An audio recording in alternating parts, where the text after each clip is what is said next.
Local history. Local culture. Local events. Your community.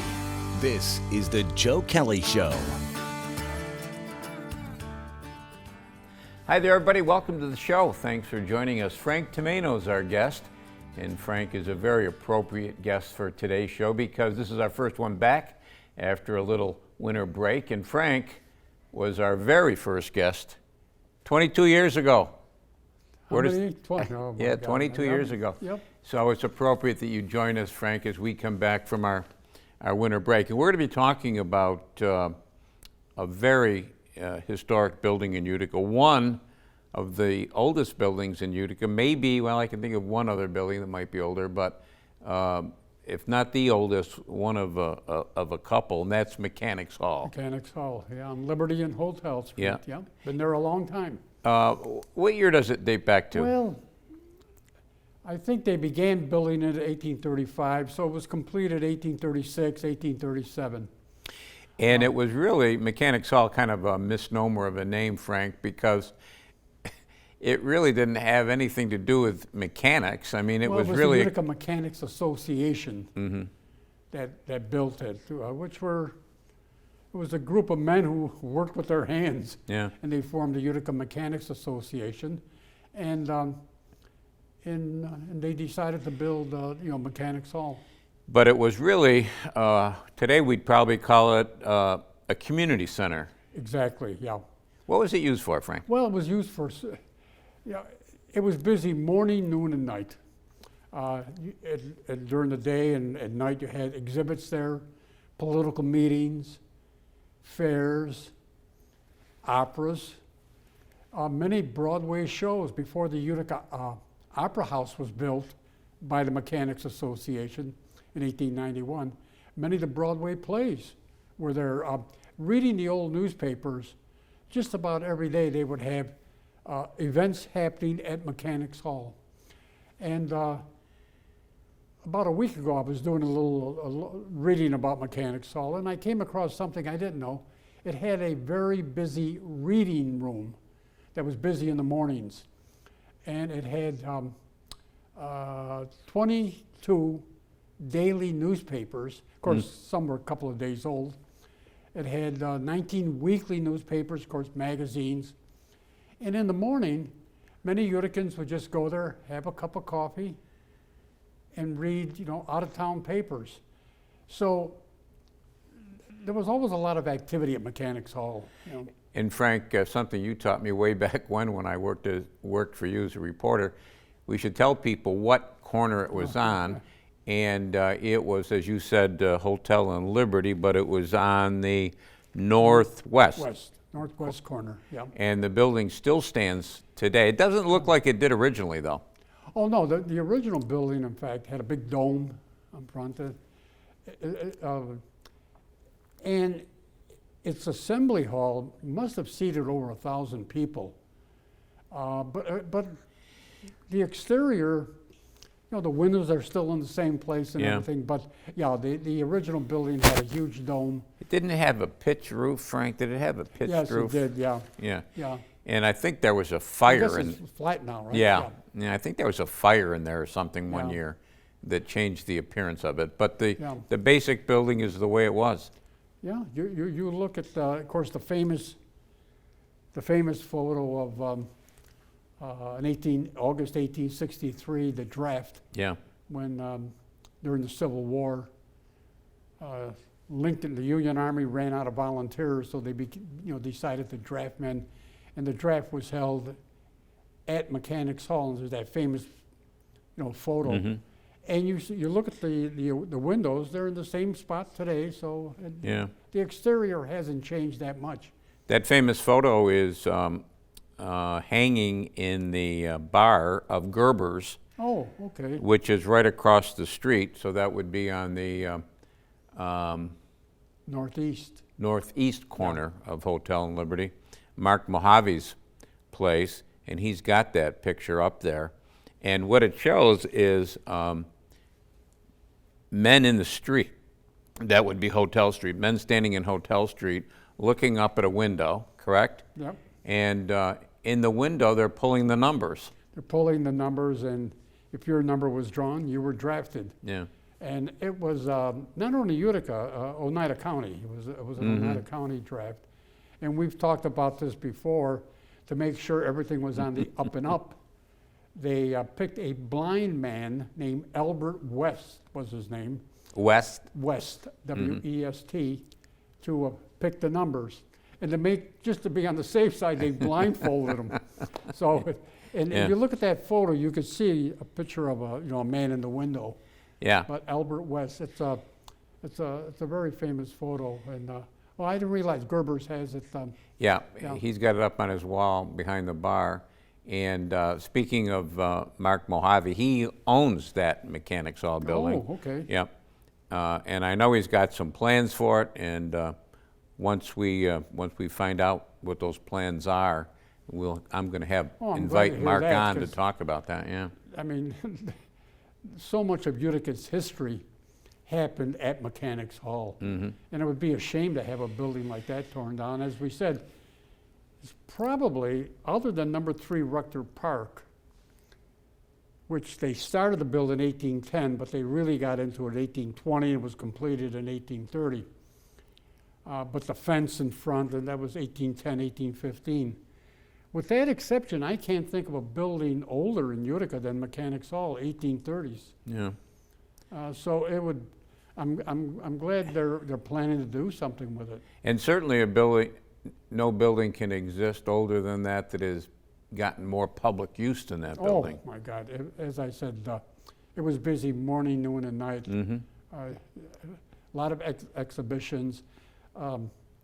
So many famous people. Susan B. Anthony was one, and there's so many others that if they came to Utica and they needed a big crowd, the place to go would be Mechanics Hall. And the newspapers at that time gave it a lot of publicity.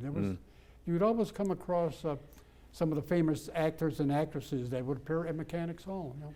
And you said the venue was first before the Utica Opera House, or the Well, no. Then in the 1890s, there was an opera house on Washington and Lafayette, on the northeast corner of Washington and Lafayette. It's called Jacob's Opera House. In 1891, the Mechanics Association decided to take it over, and they changed the name to the Utica Opera House.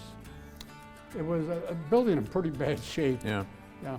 That was 1891. Yeah. Hold your thought there. When we come back, one of the things I want to talk about is Liberty Street, a street now that's getting more exposure since they've put the new road in there, the state's put in there. We'll talk about Liberty Street, and we'll talk about a bunch of other things. Frank Tomato's our guest. Short break, right back.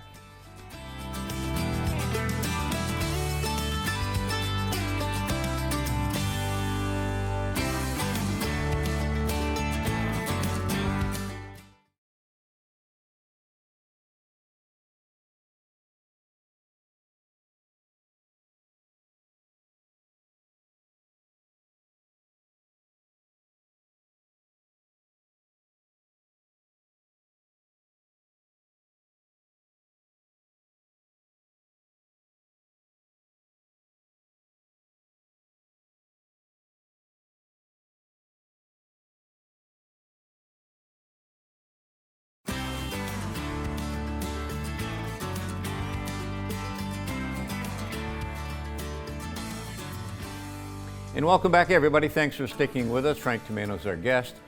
Frank, of course, author of History Just for the Fun of It. He continues to write his column on history for the Observer-Dispatch all these years, and he is a very active member up at the United County History Center. We're talking local history. And Frank, before the break, we were talking about Mechanics Hall on Liberty and Hotel. Liberty Street, for many years, was really a very vibrant street. Well, you got to remember the Erie Canal ran parallel with Liberty Street. There was no Oriskany Boulevard. There was no Oriskany Boulevard. Oriskany Boulevard was the canal when they filled it in. they paved it and called it a Oriskany Street and Oriskany Boulevard. But Liberty Street was many businesses, you know, in the 1840s, 1850s. I know on the corner of Liberty and Genesee was the, you could almost say the birthplace of the abolition movement. Utica and Oneida County, very, very active in the abolition, anti-slavery movement in the 1830s and so on and so forth. And there was a Utica attorney named Alvin Stewart, whose office was on Liberty and Genesee. And it was Stewart, together with Garrett Smith and a couple of others, that formed the New York State Anti-Slavery Society. So there was a lot of history on Liberty Street. You had. Are you talking about his office about where Phillipson's Army and Navy? Exactly, that's the building. Yeah. It was okay. on, in fact, a few years ago, I went upstairs to look to see if the office was still there with his name on it, Alvin Stewart. But I couldn't find it. Yeah, but that's the building. But even all along. Now it's a rental center for right, things. Yeah. Okay. Yeah. Go ahead. But I'm all sorry. along Liberty Street, you had, you know, many businesses, manufacturing places, because you were on the canal. The Erie Canal was very important. You know, you could get your goods to New York City in a matter of a few days, or you know, to the west of Buffalo. So your businesses were on Liberty Street. Yeah. I can't go back to 1817, but I can go back to the 1950s and 60s, and some of the places on Liberty Street that I remember are New York Bakery. Oh, New York! Great Sunday bakery. morning you couldn't even Yeah. get in there; it was so busy. Yeah. Yeah, New York Bakery. I don't know if you remember, just a couple doors to the east of New York Bakery, Frank, was a Delicatessens. Nookies? Nookies. Nookies. Yeah. Well, you know, the reason I know that, when I got out of high school, I worked for the Utica Merchandise and Paper Company for a while before I went into service. And we used to deliver things to New York Bakery, Nookies, all those Yeah. places along the Sugar Bowl Yeah. was right on the corner of Liberty and Genesee, which are illegal pinball machines. And Mhm. Yeah. it was, I don't know, it was a fun time. Yeah. And You Liberty had, Street was always busy. you had Club George in there too. Club George was there. Trying to think of some of the other places. Of course, and then in 1960, the auditorium went up there. Yeah. What was there, Frank, before the Yeah, auditorium? just houses. Yeah, Mhm. but the auditorium. Yeah. Yeah. Municipal Across housing. the street, there were a lot of Harry Hyman's automobile, H.L. Johnson. You had auto dealers on the south side, Mm-hmm. but on the north side, famous Freeman's Barber Shop. Yeah. It was there just until a few years ago. I think the building is still there. Mm-hmm. I think so, yeah. Yeah, it's one of the buildings they haven't torn down. Yeah. One of the things that I think about sometimes, Frank, is the impact, as you said, that the Erie Canal had flowed right through through Utica on what is now Oriskany Boulevard. You wonder what would have happened had that canal stayed, you know? Well, yeah, well. It exists in some communities today, the canal. Oh, sure, yeah. And you know, the towpath was right along Liberty Street. It was on the north side, and I don't know if the canal. Of course, in 1918 they built the barge canal. Now that's now called the Erie Canal. But railroads just about ruined the. In fact, the canals. In fact, there was a lot of opposition to building the barge canal because they said, "Who needs a canal?" But it was built, and one of the things I think of, Frank, when we're talking about what used to be and how the Erie Canal did different things, if you go further east along Oriskany Boulevard, the Observer-Dispatch building, the front door of the Observer-Dispatch building used to be the back door, correct? on Catherine Street, and well, it was not only in the rear entrance, the loading dock was where the front entrance is now, because the loading dock faced, you were only a few feet from the canal. In fact, many of your businesses, the Deverell Building, all along what is now Oriskany Street, the fronts were on either Catherine or facing Bleecker, and the rear loading docks were facing the canal. So the canal, and not only it changed the face of Utica too. Before the canal, everything was around the back square area, south of. But once the canal was built, people began to move south a little bit more toward Bleecker Street, South Street, Rector Street. So the canal had a big impact on the city of Utica. You know, you mentioned the Devereaux building. Those not familiar with the Devereaux building, it was a triangular-shaped building, and it was the wide part. I wasn't very good in math. The wide part of the triangle backed onto the Erie Canal. Yeah, then you have Franklin Square and then Genesee Street. And the point, well, when we were growing up, it was White Tower. White Tower. Yeah.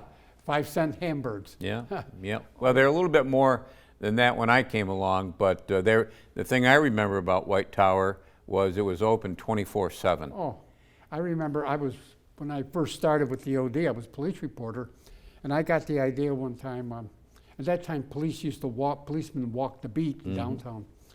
So I decided to walk the beat with the policeman at midnight. You know, what did he do? Good idea. Well, the first thing he did was went to the White Tower.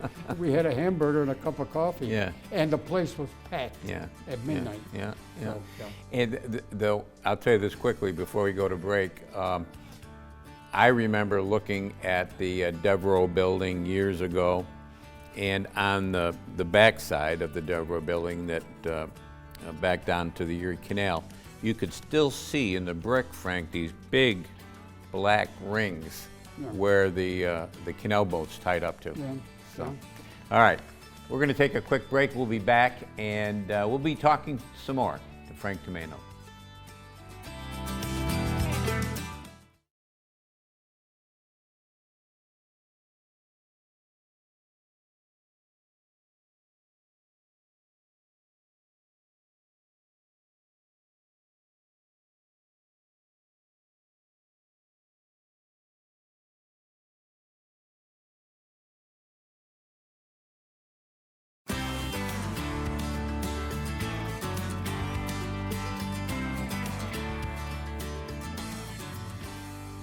And welcome back, everybody. Thanks for sticking with us. Frank Tomeno is our guest. We're talking local history, and we have been talking about the Devereaux building. And Frank, in talking about the Devereaux building, we ought not leave that topic until we mention that there's a lot of offices in that building upstairs, but two of the most powerful politicians really in New York State, but in the country, had offices there. Well, you know, we forget the two U.S. senators from New York were both from Utica. Roscoe Conkling, the Republican, and Francis Kernan, the Democrat, and they both had offices in the Devereaux building. So you're talking, it's unheard of today that the two state senators come from the same city and have offices in the same building. That shows you how much clout Utica had in those days. Of course, with Horatio Seymour, too, the Democrat Governor. What do you think? Presidential candidate. Yeah. And he came close. He came close to 1868. He ran against Ulysses S. Grant. Yeah. The Electoral College vote was far apart, but the popular vote, was only about 300,000-400,000. What do you think gave Utica and Central New York that kind of clout, Frank, to elect those kinds of people? Well, its location was always important. It was one of the fastest growing communities, and really in the country. You had a lot of immigrants coming here in the of course the Irish in the 18 teens, the Germans in the 1840s, and later the Italians and the Poles. It was always fast growing. Between 1880 and 1910, I think the population of Utica grew like by 40,000, 50,000.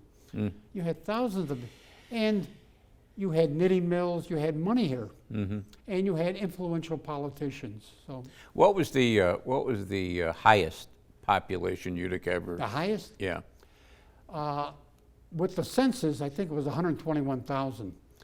Unofficially, between the official census every 10 years, they would have, they would check the population. And once we reached, I think it was 1931 or 2, 130,000. But then when the immigration stopped and then we started to, and I know when I was growing up, it was over 100,000. Yeah. Yeah. And those, excuse me, those populations, those immigrants that you talked about coming in here, they kind of settled into their own areas of the community, Well, Frank. Yeah, they did. The Irish at the beginning settled in East Utica and Cornhill. In the 1840s, the Germans, mostly in West Utica, they built St. Joseph's Church.